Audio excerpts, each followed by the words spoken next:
السلام علیکم ورحمۃ اللہ وبرکاتہ۔ محرم الحرام کا مہینہ شروع ہو چکا ہے۔ یہ اسلامی سال کا پہلا مہینہ ہے۔ دنیا میں کئی طرح کے کیلنڈر چل رہے ہیں۔ ان میں سب سے زیادہ مشہور ہجری اور عیسوی کیلنڈر ہے۔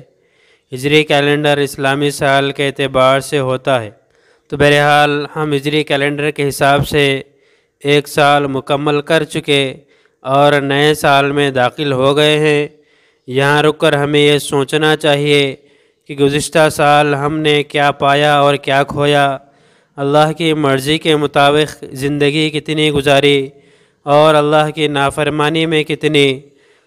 جو زندگی اللہ کی مرضی کے مطابق گزری ہو اس پر اللہ کا شکر ادا کرنا چاہیے، اور جو زندگی اللہ کی نافرمانی میں گزری ہو اس پر توبہ و استغفار کرنا چاہیے، اور آئندہ سال بلکہ پوری زندگی اللہ تعالیٰ کی مرضی اور حضور صلی اللہ علیہ وسلم کے طریقے کے مطابق زندگی گزارنے کا پختہ عزم کرنا چاہیے۔ یہی اسلامی نیا سال کا پیغام ہے۔ محرم الحرام بہت ہی مقدس اور محترم مہینہ ہے۔ ایک شخص نے نبی کریم صلی اللہ علیہ وسلم سے سوال کیا کہ یا رسول اللہ، اگر میں رمضان کے علاوہ دوسرے دنوں میں بھی روزہ رکھنا چاہوں تو کن دنوں میں آپ مجھے روزہ رکھنے کا حکم دیں گے؟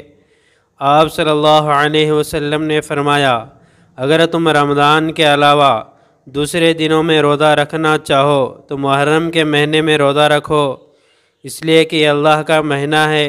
اس میں ایک دن ایسا ہے کہ جس میں ایک قوم کی توبہ قبول کی گئی اور آئندہ بھی ایک قوم کی توبہ قبول فرمائیں گے۔ ایک دوسری حدیث میں آپ صلی اللہ علیہ وسلم نے صاف طور پر فرمایا ہے کہ رمضان کے بعد سب سے افضل روزہ محرم کا ہے، اور فرض نمازوں کے بعد سب سے افضل نماز آدھی رات کے وقت پڑھی جانے والی تہجد کی نماز ہے۔ کس قدر فضیلت اور برکت والا یہ مہینہ ہے۔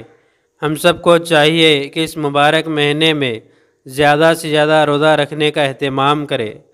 حضرت جابر بن سمرہ رضی اللہ تعالیٰ عنہ بیان فرماتے ہیں، رسول اللہ صلی اللہ علیہ وسلم ہمیں عاشورے کے روزے کا تاکیدی حکم دیتے، ہمیں اس کی ترغیب دیتے اور نصیحت فرماتے تھے۔ پھر جب رمضان کا روزہ فرض قرار دیا گیا تو ہمیں نہ عاشورہ کا روزہ رکھنے کا حکم دیا اور نہ ہی اس سے منع فرمایا، اور نہ ہی اس سلسلے میں ہماری خبر لی۔ محرم کی 10ویں تاریخ کو یوم عاشورہ کہا جاتا ہے۔ حدیث میں اس دن کے روزے کی بہت فضیلت بیان کی گئی ہے۔ جب تک رمضان کے روزے فرض نہیں ہوئے تھے تو عاشورہ ہی کا روزہ فرض تھا، لیکن جب رمضان کے روزے فرض کر دیے گئے تو عاشورے کے روزے کی فضیلت ختم ہو گئی، مگر اس کا مستحب ہونا اب بھی باقی ہے اور تمام نفل روزوں میں افضل ترین روزہ ہے۔ حدیث میں بیان کیا گیا ہے کہ جب آپ صلی اللہ علیہ وسلم ہجرت کر کے مدینہ منورہ تشریف لائے تو خیبر والوں کو دیکھا کہ وہ عاشورے کے روزے کا بہت اہتمام کرتے ہیں۔ آپ نے ان سے پوچھا کہ تم لوگ اس دن کیوں روزہ رکھتے ہو؟ انہوں نے کہا کہ یہ بہت اہم دن ہے۔ اس دن اللہ تعالیٰ نے حضرت موسیٰ اور ان کی قوم کو نجات دی تھی، اور فرعون اور اس کی قوم کو دریا میں ڈبو دیا تھا۔ اس کے شکریہ میں حضرت موسیٰ علیہ السلام نے روزہ رکھا تھا، تو ہم بھی اس دن کا روزہ رکھتے ہیں۔ آپ صلی اللہ علیہ وسلم نے فرمایا کہ ہم تم سے زیادہ حضرت موسیٰ کی اس خوشی میں شریک ہونے کے زیادہ حقدار ہیں۔ پھر آپ نے بھی روزہ رکھا اور مسلمانوں کو بھی روزہ رکھنے کا حکم دیا، لیکن صرف عاشورہ کا روزہ رکھنے میں ایک طرح سے اہل کتاب کے ساتھ مشابہت تھی۔ اسی لیے آپ صلی اللہ علیہ وسلم نے فرمایا کہ آئندہ سال میں عاشورے کے ساتھ 9 تاریخ کا بھی روزہ رکھوں گا، مگر آپ کو اس کا موقع نہیں ملا اور اس سے پہلے ہی آپ اس دنیا سے رخصت ہو گئے۔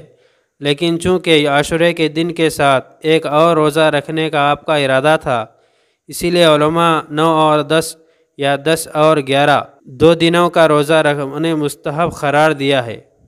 اس طرح کی اور ویڈیوز کے لیے ہمارے چینل کو سبسکرائب کریں، بازو میں لگے بیل آئیکن کو پریس کریں، زیادہ سے زیادہ شیئر کریں۔